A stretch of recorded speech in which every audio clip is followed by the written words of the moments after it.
Kevin, thank you very much. Joining us in studio is Angelo from the Diocese of Worcester to discuss the men's conference. Angelo, thanks so much for being with us again because you've been on before. It's a pleasure. I'm happy to be here. Angelo, great to see you. Thank you very much. It's a pleasure to be here. Year after year, you know, it's been going on for a while. The Worcester's men's conference has a capacity crowd. What is planned for this year?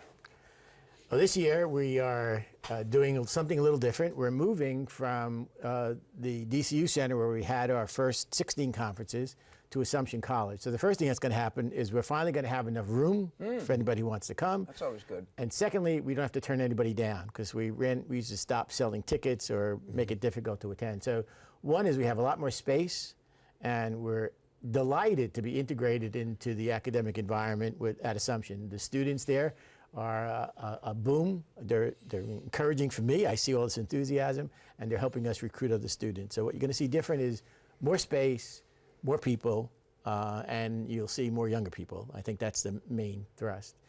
You realize that when you look at the 400 people that respond in writing to every conference, and we ask them, one of the questions is, what impressed you most about the conference? 17 years in a row, the dominant response has been, when I walk in that room and I see all these men, first of all, I never realized there were that many Catholic men in the world, but secondly, I'm now talking to people who worry about the things I worry about, who have the same kind of concerns, who have the same kind of issues, who have the same kind of problems. You know what I think is the neatest thing about the Worcester Men's Conference is this happens all over the country, but you were the first, weren't you? We were the first diocesan conference in the United States, and we're pleased to say we are helping out the other 58 conferences that are going to go on this year. We put available to anybody who wants to start a conference or run a conference a lot of materials, how to do a brochure, how to make a budget, how to do a registration system, et cetera. So it's phenomenal. But don't forget, men need men, and men don't like to say I need men.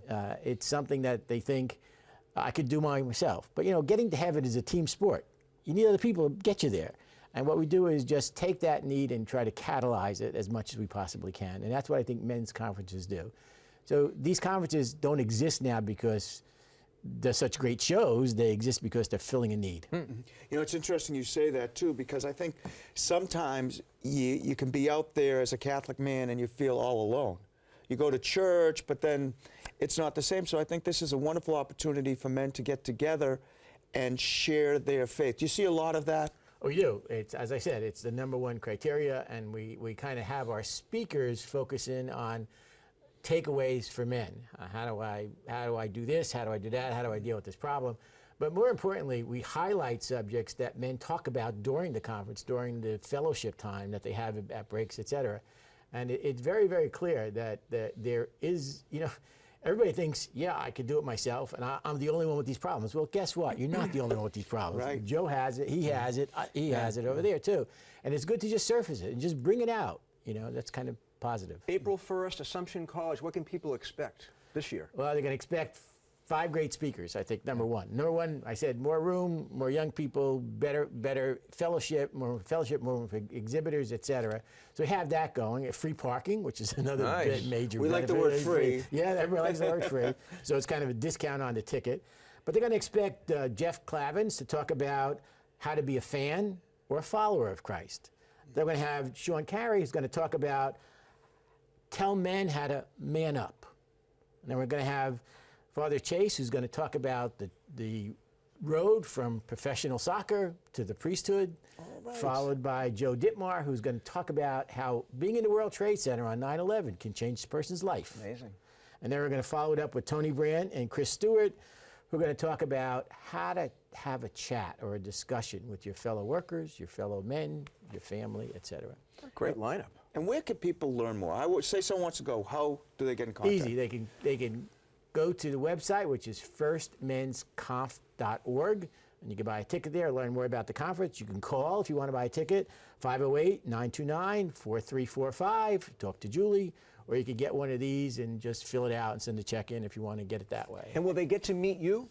They'll get to meet me. They'll have so much of me that on that alone, I'm going. You're all over the place. Yeah. We only have a couple seconds left. Guys out there, he's deciding whether he should go or not. What would you say to sway him to go? Well, I would say the major benefit you're going to get out of attending is one, when you're done, you might not like the food, you might not like the temperature in the room, but you're going to rate it at 4.7 out of 5, which our men's have done so far. So if you want a great day where you want to learn a lot, you want to just feel good about you and about your family and about your religion, come to our conference. Well, Angelo, as always, thanks so much for joining us today and It's been a driving pleasure. through these streets. It's No cold, problem, it's no snowy, problem. and you did it. We